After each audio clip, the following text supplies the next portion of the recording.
Assalamualaikum warahmatullahi wabarakatuh. Perkenalkan, saya Yasinta Nurrahma, mahasiswa psikologi semester 6. Di sini saya akan menjelaskan mengenai dialektika alam dan semesta.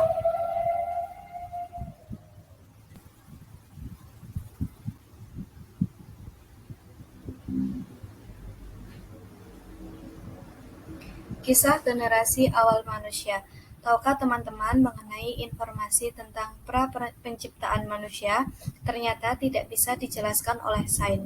Namun, hal tersebut bisa kita dapatkan informasinya melalui kitab suci Al-Quran. Contohnya pada Al-Quran surat Al-Baqarah ayat 30 yang menjelaskan bahwa Allah menciptakan manusia sebagai khalifah di bumi, sehingga Allah memberikan kelebihan dari makhluk lain, yaitu Allah memberikan akal dan ilmu kepada manusia. Dengan diberikan akal, manusia mampu menerima, memahami, dan mengolah ilmu yang diberikan oleh Allah.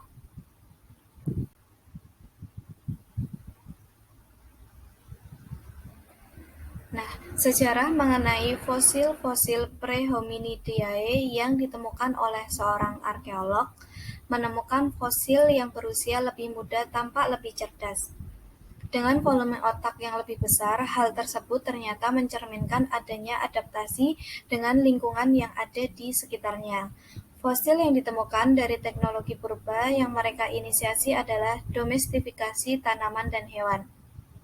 Bahkan generasi terakhir telah menemukan api dan menggunakan untuk lahan pertanian.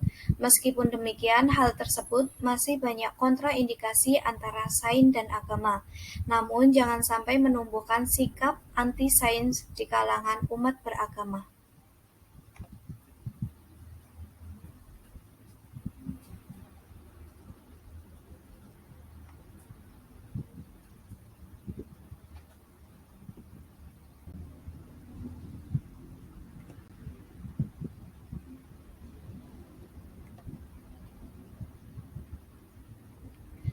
Ilmu dan akal. Allah memberikan anugerah pikiran sehingga dapat mengembangkan kebudayaan di bumi, seperti bahasa, pengetahuan, teknologi, organisasi, dan lain-lain. Sesuai dengan Al-Quran, surat Al-Ankabut ayat 20 yang artinya, berjalanlah di bumi, maka perhatikan sebagaimana Allah memulai penciptaan atau makhluk, kemudian Allah menjadikan kejadian yang akhir, sungguh Allah Maha Kuasa atas segala sesuatu. Dengan begitu, Allah menciptakan manusia di bumi dijadikan sebagai khalifah, di mana kita diberikan akal untuk mencari ilmu.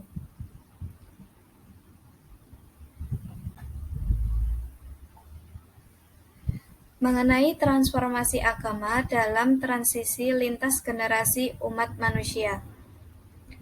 Jika Adam adalah manusia pertama yang diciptakan Allah, maka seharusnya agama yang diyakini adalah agama monoteisme. Namun, mengapa menjadi politisme? Awal mula muncul politisme disebabkan oleh salah satu persepsi mengenai aktualisasi Tuhan dengan sebutan yang berbeda-beda, sehingga dipersepsikan yang berbeda-beda tersebut sebagai sosok yang berbeda antara satu dengan yang lain.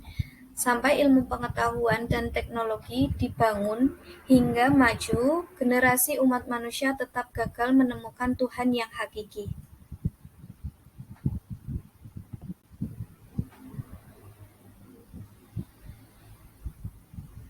Nah, mengapa manusia berkembang namun gagal dalam mengetahui Tuhan yang hakiki? Salah satu penyebab utamanya mengapa manusia gagal mengetahui Tuhan yang hakiki adalah penguasa yang despotik dan tiran. Contohnya Namrud atau Fir'aun yang berambisi mempertahankan kekuasaan dan menjelma bahwa dirinya adalah Tuhan. Dengan begitu, peradaban-peradaban besar dipermainkan oleh tirani despotik untuk menutupi sebuah kebenaran. Sehingga dengan mempertahankan kekuasaan tersebut, Fir'aun dan Namrud menutupi sebuah kebenaran. Sehingga dalam mengetahui Tuhan yang hakiki akan semakin tertutup.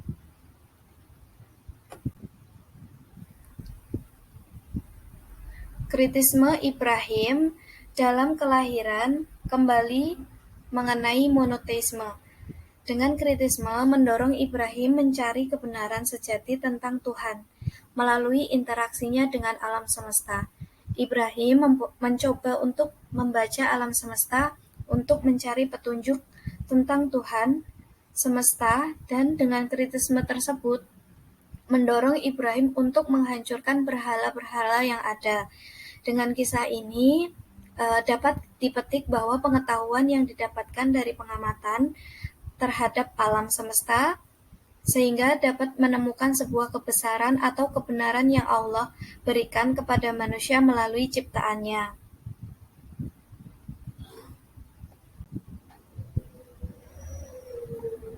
Sesuai dengan salah satu visi Islam tentang ilmu pengetahuan dengan menemukan kebenaran melalui alam semesta.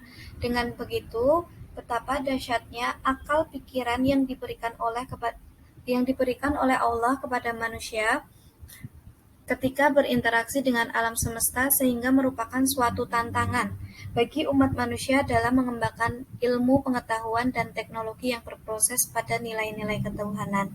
Nah, ini salah satu merupakan tantangan umat Islam mengenai perkembangan atau akal yang diberikan oleh Allah untuk meneruskan mencari ilmu-ilmu yang diberikan oleh Allah dengan pengetahuan dan teknologi yang ada tanpa mengurangi dan meninggalkan nilai-nilai ketuhanan.